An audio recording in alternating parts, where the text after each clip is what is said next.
तो चलिए शुरुआत करते हैं अब विल रिटर्न सीजन 2 एपिसोड 20 की। शाओ वॉचन ने पीक पर फॉर्मेशन सेटअप कर ली होती है, तभी वो देखता है कि वहाँ पर एक बहुत ही बड़ी ऑरा की फ्लक्चुएशन होती है। इस वजह से शाओ वॉचन अपनी हेवनली आइज यूज़ करता है और वो देखता है कि पीक के नीचे एक ओरियोशन शांति फॉर्मेशन होती है।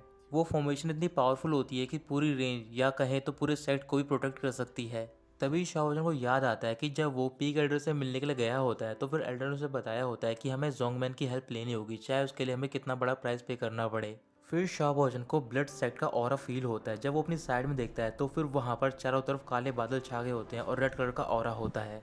फिर दोबारा वो अपनी हेवनली आइज का यूज़ करता है और देखता है कि जो सबसे आगे शिप होती है उस पर सॉन्ग जुवान भी होती है। शाओ वॉचन कह रहा होता है कि अगर ये बैटल स्टार्ट होगी तो फिर जितने भी लोग यहाँ पर मौजूद हैं उनमें से कोई भी नहीं बचेगा।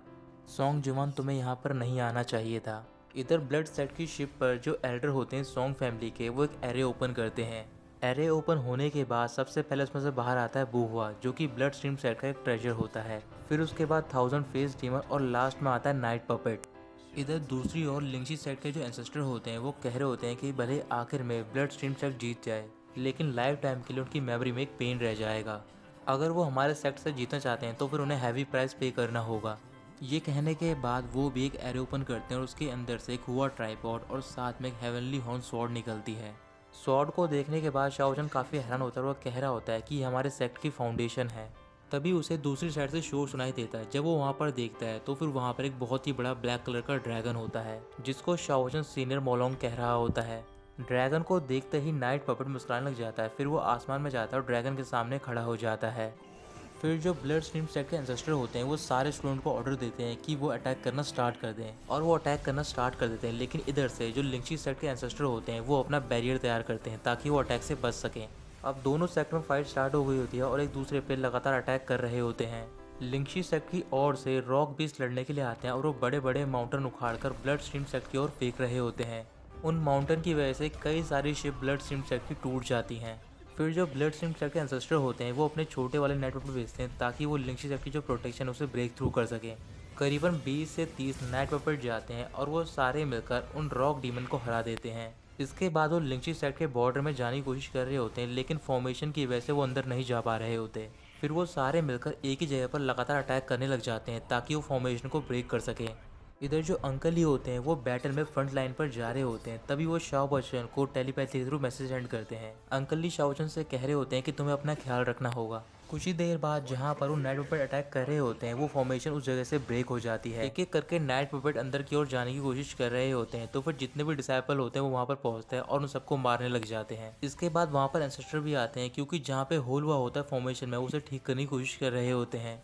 कई सारे नाइट पपेट मारे जाते हैं, तो फिर आखिर में जितने भी नाइट पपेट बचते हैं वो अपनी बॉडी का यूज़ करते हैं, एक ब्लड डोनेशन स्वॉर्ड तैयार करते हैं। फिर वो स्वॉर्ड से फॉर्मेशन पर अटैक करते हैं उसी जगह पर जहाँ पर वो होल होता है। उस स्वॉर्ड का ऑरा इतना पावरफुल होता है कि जो भी कंपन पैदा हुआ होता है वो पूरे सेक्ट में जाता है। इधर शाओ वॉचन कह रहा होता है कि अगर मैंने जोंगमैन को एक्टिवेट कर लिया तो फिर वो लाइन ऑफ डिफेंस को होल्ड करके रखेगी। इस वजह से वो अपनी स्पिरिचुअल पावर का यूज़ करता है ताकि वो जोंगमैन को एक्टिवेट कर सके। तभी उसे आसमान की ओर एक बहुत ही बड़ा टोर्नेडो क्लाउड दिखाई देता है और उस क्लाउड के सेंटर से बाहर निकलता है बूहुआ।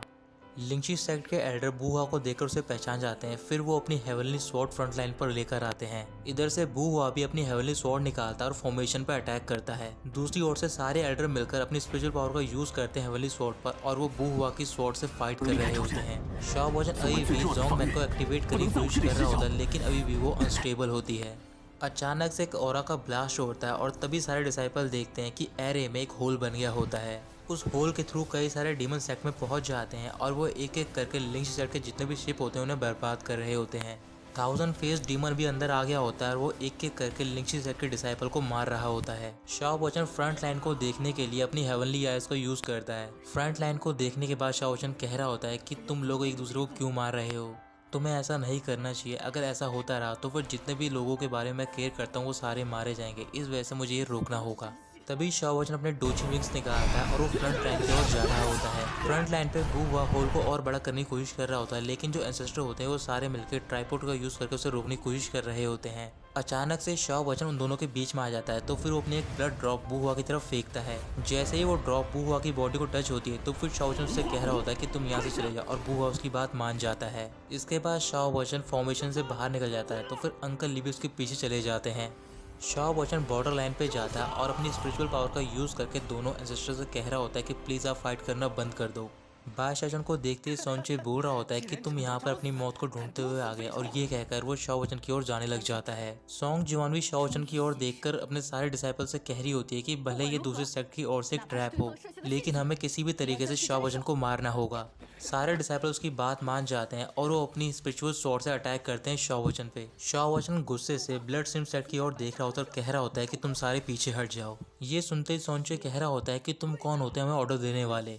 अंकल ली काफ़ी घबराए हुए होते हैं और वो शाओ वचन की ओर जा रहे होते हैं ताकि वो उन्हें सारी स्पिरिचुअल स्वॉर्ड से बचा सकें। अब शाओ वचन का गुस्सा और भी बढ़ गया होता है, फिर वो अपने स्पिरिचुअल पावर का यूज़ करता है और जितनी भी स्वॉर्ड उसकी तरफ आ रही होती है वो एक एक करके डिसअपियर हो जाती है। अब शाओ वचन के चारों ओर एक रेड कलर का ऑरा होता है जो कि ब्लड स्ट्रीम सेक्ट का होता है। ये देखकर जितने भी ब्लड स्ट्रीम सेक्ट के एंसेस्टर और एंटर होते हैं वो चौंक जाते हैं। तो फिर डिसाइपल बोल रहे होते हैं कि ये बा शाओजन है, लेकिन जो उसके चारों ओर ब्लड एनर्जी है वो हमारे सेक्ट की है। तभी शाओ वचन उस औरत से बाहर निकलता है और उसने मास्क लगा लिया होता है, इस वजह से वो दोबारा येजांग की तरह दिख रहा होता है। सॉन्ग जुआन काफ़ी सरप्राइज होती है और वो बोल रही होती है कि ये कैसे हो सकता है, रियल में शाओ वचन ही येजांग है। तो दोस्तों यहीं ख़त्म होता है ये पार्ट।